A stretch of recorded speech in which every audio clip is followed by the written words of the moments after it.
नमस्कार, स्वागत है आपका बिहार समाचार में। बिहार में आज अधिकांश जिलों में भयानक बारिश होने वाली है। कई जिलों में तो झमाझम बारिश शुरू भी हो गई है। मौसम विभाग ने लोगों को चेतावनी दे दी है। तो अगली खबर देखिए, बिहार को लापरवाह सरकार और भ्रष्ट नेता, भ्रष्ट अफसर और भ्रष्ट इंजीनियर मिलकर डुबाने वाले हैं, क्योंकि जगह जगह पर रोड तोड़ कर रख दिया गया है, नाले तोड़ दिए गए हैं, गड्ढे खोद कर रख दिए गए हैं।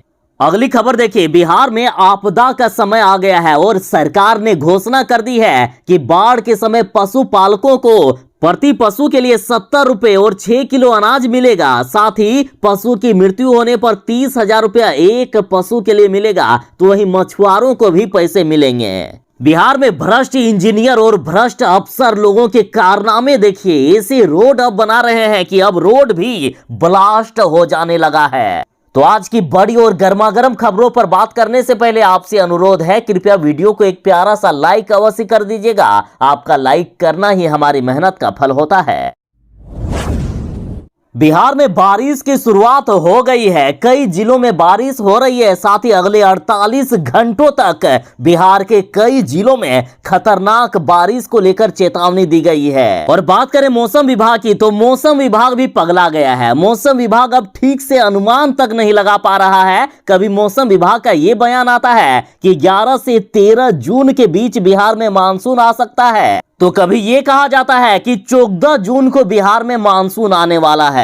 और आज मौसम विभाग का यह बयान आ रहा है कि बिहार में 15 जून तक मानसून आने वाला है। खैर जो भी कहिए, लेकिन 1-2 दिन में बिहार में मानसून घुसने वाला है। उसके बाद पूरे बिहार में बारिश तबाही मचा सकती है। ऐसा अनुमान जताया जा रहा है कि 1-2 दिनों के बाद पूरे बिहार के 38 जिलों में बारिश तबाही मचा सकती है। झमाझम बारिश शुरू हो सकती है। तो आज भी कई जिले बिहार के हैं जहां झमाझम बारिश शुरू हो गई है। देखिए, बगहा से खबर है कि बगहा में झमाझम बारिश शुरू हो गई। बारिश रुकने का नाम नहीं ले रहा है।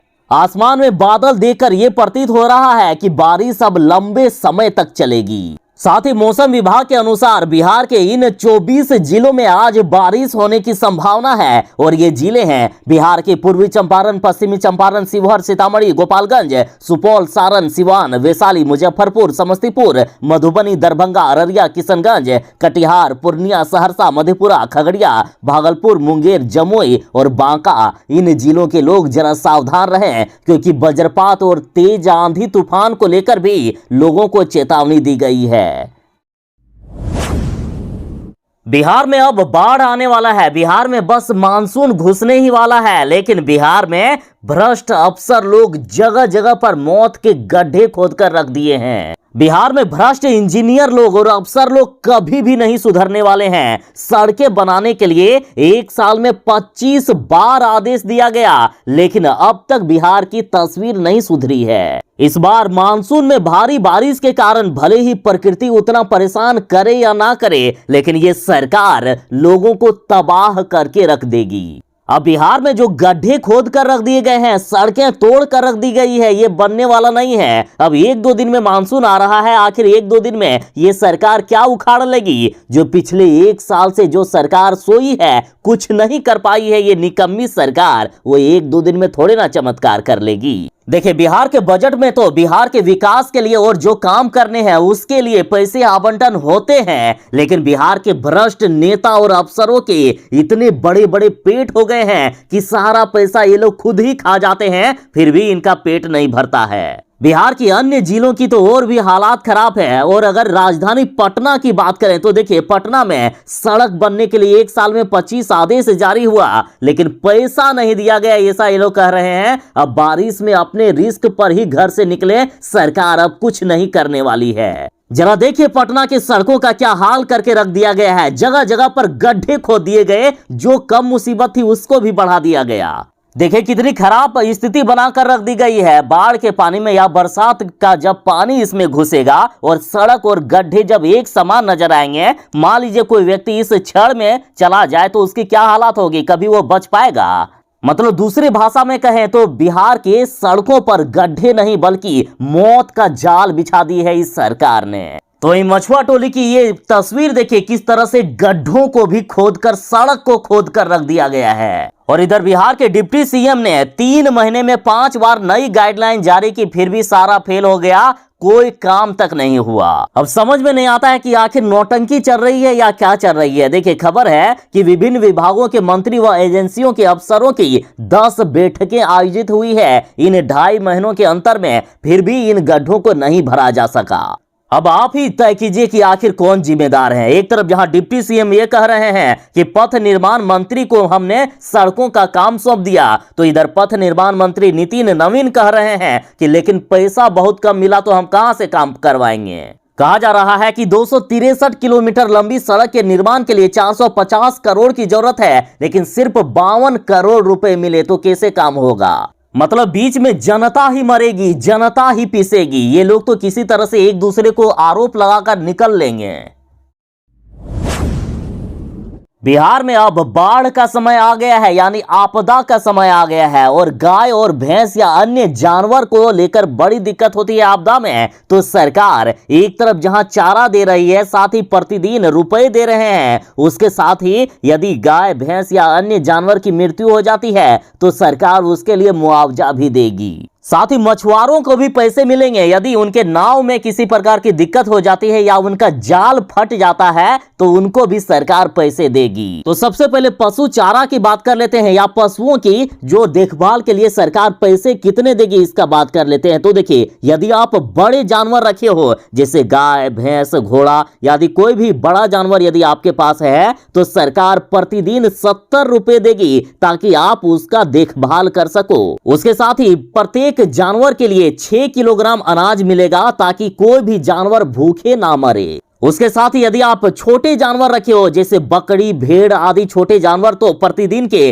35 रुपए देगी एक जानवर के लिए ताकि आप उसका देखभाल कर सको। और छोटे जानवरों के लिए 3 किलोग्राम प्रति जानवर के हिसाब से सरकार आहार देगी ताकि आप उनका देखभाल कर सको या कोई भी जानवर भूखे ना मरे। उसके साथ ही यदि आप छोटे जानवर रखे हो तो छोटे जानवर के लिए एक जानवर के लिए 35 रुपए करके सरकार पैसे देगी। उसके साथ ही 3 किलोग्राम प्रति जानवर अनाज मिलेगा ताकि कोई भी जानवर भूखे ना मरे। उसके साथ ही यदि आप भेड़ बकरियां रखते हो तो एक भेड़ बकरी के लिए 1 किलोग्राम चारा के हिसाब से दिया जाएगा। तो आखिर कहां मिलेंगे? तो देखिए, इसके लिए पशु शिविर या अस्थायी शिविर का आयोजन किया जाएगा जहां पर पशुओं के लिए अनाज या पैसे दिए जाएंगे। और किसी प्रकार की कोई दिक्कत नहीं हो इसके लिए सरकार ने सभी जिलों को दर का सूची भी भेज दिया है।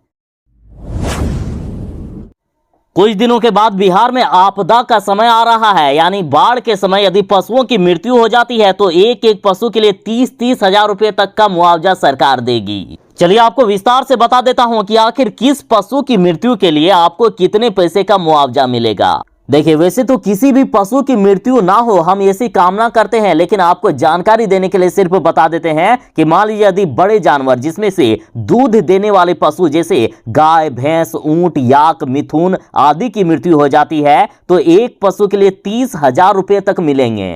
और एक परिवार को अधिकतम 3 पशु के लिए मुआवजा दिया जा सकता है। तो वहीं यदि बकरी भेड़ सुअर आदि की मृत्यु हो जाती है तो एक एक पशु के लिए 3 हजार रुपए मिलेंगे और एक परिवार को अधिकतम 30 पशु तक मुआवजा दिया जा सकता है। यानी मान लीजिए कि किसी के 5 बकरी की मृत्यु हो जाती है तो उनको 15 हजार रुपए सरकार देगी। अब रहे जैसे भारवाही पशु जैसे बैल ऊंट घोड़ा आदि की यदि मृत्यु हो जाती है तो एक एक पशु के लिए सरकार 25 हजार रुपए देने वाली है और इसमें भी एक परिवार को 3 पशु तक दिया जाएगा मुआवजा।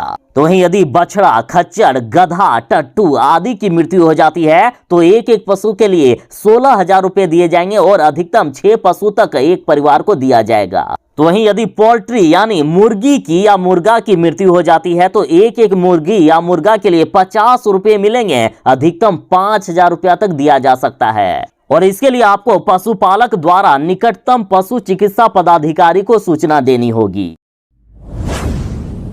बिहार सरकार ने आपदा के समय मछुआरों के लिए भी बड़ी घोषणा कर दी है। मछुआरों को भी आपदा में सहायता मिलेगी। देखिए, बाढ़ में यदि मछुआरों के नाव को नुकसान हो जाता है तो सरकार उसके लिए पैसे देने वाली है। यदि नाव को आंशिक रूप से नुकसान पहुंचता है, मतलब यदि थोड़ा मोड़ा नुकसान पहुंचता है तो मरम्मत के लिए 4100 रुपए सरकार देगी। वहीं यदि पूरी तरह से क्षतिग्रस्त हो जाता है नाव तो 9600 रुपए तक दिए जाएंगे। और यदि मछुआरों के जाल को क्षति होती है, यदि जाल पूरी तरह से नष्ट हो जाती है तो 2600 रुपये मिलेंगे, और यदि थोड़ा मोड़ा नुकसान होता है जाल को तो 2100 रुपये का मुआवजा दिया जाएगा। और साथ ही यदि मत्स्य बीज फार्म को भी नुकसान होता है तो वहां भी पैसे मिलेंगे। मत्स्य बीज फार्म के लिए 8200 प्रति हेक्टेयर इनपुट सब्सिडी दी जाएगी, तो वहीं मछली फार्म पुनर्स्थापन व मरम्मत के लिए 12200 रुपये प्रति हेक्टेयर अनुदान दिया जाएगा। और इन सब का लाभ लेने के लिए आपको संबंधित विभाग में आवेदन देना होगा। वाह रे बिहार के भ्रष्ट इंजीनियर लोग और अफसर लोग, गजब के भ्रष्टाचार करते हो आप लोग। देखिए बिहार में गर्मी से हुआ रोड ब्लास्ट हो गया है बिहार में गर्मी से। तो इधर कुछ दिन पहले की ही खबर थी कि बिहार के किशनगंज में क्या थोड़ी सी बारिश नहीं आई कि रोड ही बिस्कुट की तरह टूटकर बिखर गया। देखिए रोड किस तरह से बह गया है। और एक दो दिन पहले की खबर है बिहार के सहरसा से कि एक 35 मीटर लंबा पुल बनाया जा रहा था 1,47,00,000 की लागत से, लेकिन 35 मीटर लंबा पुल भी बिहार के भ्रष्ट इंजीनियर लोग नहीं बना पाए थे। बनाते बनाते ये पुल धंस गया। चाहे 100-200 करोड़ का पुल हो या फिर 1000-2000 करोड़ का, बिहार में थोड़ी सी हवा नहीं आती है कि पुल हवा में गिर जाता है, पुल हवा में उड़ने लगता है। तो कभी बिहार में बांध को चूहे काट देते हैं, और अब देखिए रोड ही गर्मी से ब्लास्ट हो गया है। खबर है बिहार के रोहतास से कि रोहतास में NH2C पथ ब्लास्ट हो गया गर्मी से। देखिए रोहतास से खबर है कि तिलोथू प्रखंड के रोहतास थाना की सीमा से सटे तिलोती गांव के समीप अधिक गर्मी के कारण अकबरपुर NH2C पथ ब्लास्ट हो गया। रोड ब्लास्ट होने के बाद ग्रामीणों की भीड़ वहां जुट गई, और बिहार के भ्रष्ट इंजीनियर लोग और अफसर लोगों ने ऐसा कारनामा करके दिखा दिया है। ऐसे रोड बनाते हैं कि रोड ही ब्लास्ट होने लगा। एक तो बिहार में अधिकांश जो रोड बनाए जाते हैं 5-10 साल के लिए जो रोड बनाया जाता है, कहा जाता है कि इतने सालों तक कुछ नहीं होगा, लेकिन अगले साल ही रिपेयरिंग में चल जाता है, और अब तो ब्लास्ट हो जाने लगा है। और देखिए इसी घटना के बाद भी विभाग का कोई भी अधिकारी मौके पर पहुंचकर स्थिति का जायजा नहीं लिया। बस 1-2 दिन में बिहार में मानसून आने वाला है, फिर बिहार में बाढ़ का दौर शुरू हो जाएगा, और इस बार भी बिहार नहीं बचने वाला है। फिर डूब जाएगा पटना, फिर से बिहार के कई जिले डूब जाएंगे, और इसका सारा श्रेय जाता है बिहार सरकार को। सरकार ने ऐसी कोई भी तैयारी ठीक से नहीं किए हैं जो बिहार को बचाया जा सके। अरे बिहार में बड़े बड़े काम तो छोड़ दीजिए, अब जो नालों की कनेक्टिविटी का काम भी पूरा नहीं हो सका है। बिहार में अभी तक जल निकासी का काम तक पूरा नहीं हो पाया। राजधानी पटना की बात करें तो पटना के कई इलाकों में जल निकासी योजना के तहत काम अधूरा पड़ा है, और इन इलाकों में अब जल जमाव होना तय है। जो थोड़ी मोड़ी कम परेशानी हो रही थी वो भी ज्यादा परेशानी बढ़ा दी गई है, क्योंकि जगह जगह पर अब गड्ढे और नालों को जो पहले से बना था उन नालों को भी तोड़ दिया गया है। नमामि गंगे परियोजना के तहत कई तरह के जो नाले पहले बने थे उसे भी तोड़ कर रख दिया गया है, पूरी तरह से बिगाड़ कर रख दिया गया है। और जल जमाव की वजह से मलेरिया और डेंगू के मच्छरों के प्रकोप का भी खतरा बढ़ सकता है। बिहार में बीमारियां भी फैल सकती है। कई जगह पर नाले तो बनाए गए हैं, लेकिन उसे दूसरे नाले से नहीं जोड़ा गया है, तो आखिर ऐसे नालों का निर्माण का कोई मतलब नहीं रह जाता है। अब लोगों को डर सता रहा है कि कहीं पटना में जल जमाव के कारण बाढ़ जैसे हालात ना उत्पन्न हो जाए। और देखिए इस बारे में बुडको की ओर से जानकारी जो दी गई है उसमें से कहा गया कि शहर में जो 39 संप हाउस हैं वो भी पूरी तरह से चालू हालात में नहीं है, और इसलिए कहा जा रहा है कि क्या फिर से इस बार बिहार का पटना डूब जाएगा।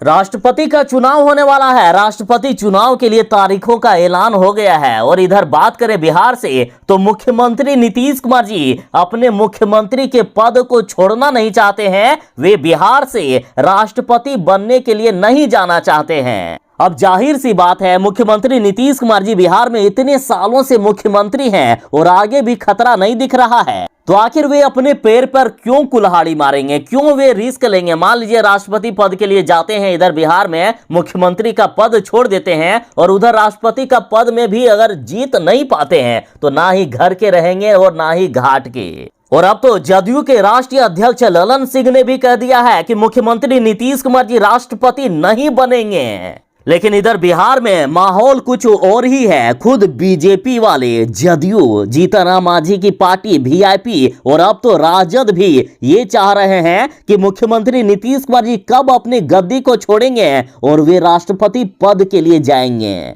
क्योंकि लगभग सभी जानते हैं कि जब तक मुख्यमंत्री नीतीश कुमार जी बिहार में मुख्यमंत्री हैं तब तक किसी दूसरे का मुख्यमंत्री बनना थोड़ा मुश्किल वाला काम है। जो राष्ट्रीय जनता दल लगातार मुख्यमंत्री नीतीश कुमार जी की बुराई पर बुराई करते रहते थे, आज वे ये कह रहे हैं कि मुख्यमंत्री नीतीश कुमार जी जैसा इंसान बिहार में कोई नहीं है। बिहार में मुख्यमंत्री नीतीश कुमार जी ऐसे हैं जो राष्ट्रपति बन सकते हैं। मतलब चारों तरफ से मुख्यमंत्री नीतीश कुमार जी को गद्दी से हटाने की तैयारी हो रही है। लेकिन मुख्यमंत्री जी भी ठहरे चालू इंसान, इन्होंने भी कह दिया कि हम नहीं छोड़ेंगे मुख्यमंत्री की कुर्सी, हम राष्ट्रपति पद के लिए नहीं अपने नाम की घोषणा करेंगे।